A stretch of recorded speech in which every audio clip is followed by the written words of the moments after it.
Assalamu alaikum ninth class. Today we are going to study paragraph number 8 and half of paragraph number 9. تو students آپ کو اس میں کسی قسم کی بھی کوئی پریشانی آتی ہے آپ نے مجھ سے ڈسکس کرنا ہے، آپ نے مجھ سے لازمی پوچھنا ہے. تو آئیں سٹارٹ کرتے ہیں پیراگراف نمبر 8. رسول اللہ صلی اللہ علیہ وسلم انکل حضرت محمد صلی اللہ علیہ وسلم کے چچا واز سو امپریسڈ، انتہائی متاثر ہوئے ود ہز نیفیوز، اپنے بھتیجے کے فیم پختہ ڈٹرمینیشن عزم سے، ڈیٹ ہی ریپلائڈ، اور انہوں نے جواب دیا. رسول اللہ صلی اللہ علیہ وسلم uncle was so impressed with his nephew's firm determination that he replied. حضور صلی اللہ علیہ وسلم کے چچا ان کے پختہ عزم سے اتنا متاثر ہوئے کہ انہوں نے جواب دیا، سن آف مائی بردر، میرے بھتیجے یا پھر میرے بھائی کے بیٹے، گو دا وے، اپنے راستے پر گامزن رہو، یا نن ول ڈیئر ٹچ دی، کوئی بھی تمہیں ہاتھ لگانے کی یا ٹچ کرنے کی جرت نہیں کر سکتا. آئی شیل نیور فورسیک دی، میں تمہارا ساتھ کبھی نہیں چھوڑوں گا یا میں تمہیں تنہا کبھی نہیں چھوڑوں گا. سن of my brother go the way, none will dare touch thee, I shall never forsake thee, میرے بھتیجے اپنے راستے پر گامزن رہو، کوئی بھی تمہیں ہاتھ لگانے کی کوشش نہیں کر سکتا یا جرت نہیں کر سکتا، اور میں تمہیں کبھی تنہا نہیں چھوڑوں گا. Paragraph number 9. اینڈ رسول اللہ صلی اللہ علیہ وسلم ڈڈ گو دی وے، اور حضور صلی اللہ علیہ وسلم اس راستے پر چلتے گئے. اللہ المائٹی ہیڈ چوزن، جو اللہ قادر مطلق نے انتخاب کیا تھا، فار ہم، ان کے لیے. اینڈ رسول اللہ صلی اللہ علیہ وسلم ڈڈ گو دی وے اللہ المائٹی ہیڈ چوزن فار ہم، اور حضور صلی اللہ علیہ وسلم اس راستے پر چلتے گئے جس کا اللہ تعالیٰ نے انتخاب کیا تھا. Imbued with divine guidance and firm resolve, اور اللہ تعالیٰ کی رہنمائی اور پختہ عزم سے سرشار، آپ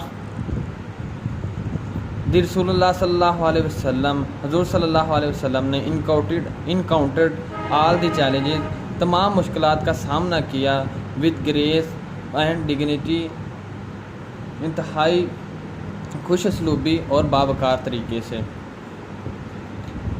امبیوڈ with divine guidance and firm resolve, رسول اللہ صلی اللہ علیہ وسلم encountered all the challenges with grace and dignity, حضور صلی اللہ علیہ وسلم نے اللہ کی رہنمائی اور عزم سے سرشار، آپ صلی اللہ علیہ وسلم نے تمام مشکلات کا مقابلہ خوش اسلوبی اور باوقار طریقے سے کیا.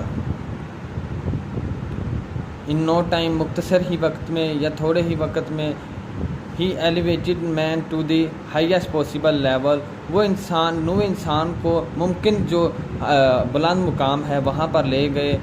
ان بوتھ، دونوں طرح سے، اسپریچول، روحانی، اینڈ ورلڈلی ڈومینز، اور دنیاوی مقاصد میں یا دنیاوی میدانوں میں.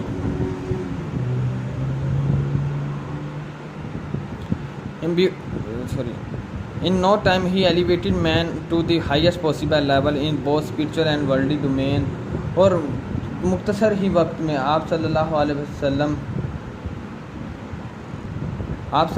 وسلم نے روحانی اور دنیاوی دونوں میدانوں میں انسان کو بلند ترین مرتبہ فراہم کیا یا مرتبے سے سرفراز کیا.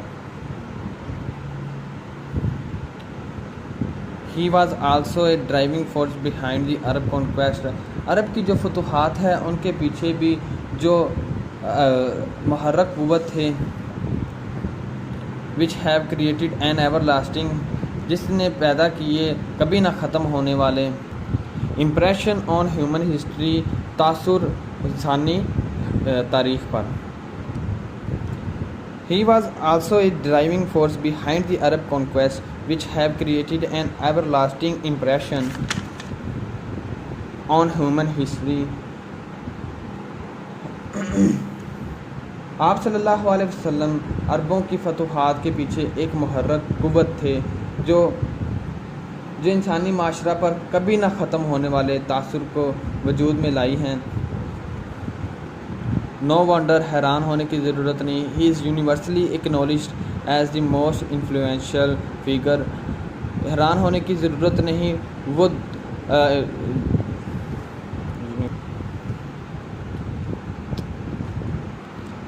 آپ وسلم دنیا بھر میں بااثر شخصیت مانے جاتے ہیں ان ہسٹری، تاریخ میں. No wonder he is universally acknowledged as the most influential figure in history. اس میں حیران ہونے کی ضرورت نہیں. آپ صلی اللہ علیہ وسلم تاریخ میں ہر جگہ سب سے زیادہ بااثر شخصیت مانے جاتے ہیں. تو یہ ہے ہاف پیراگراف نمبر 9.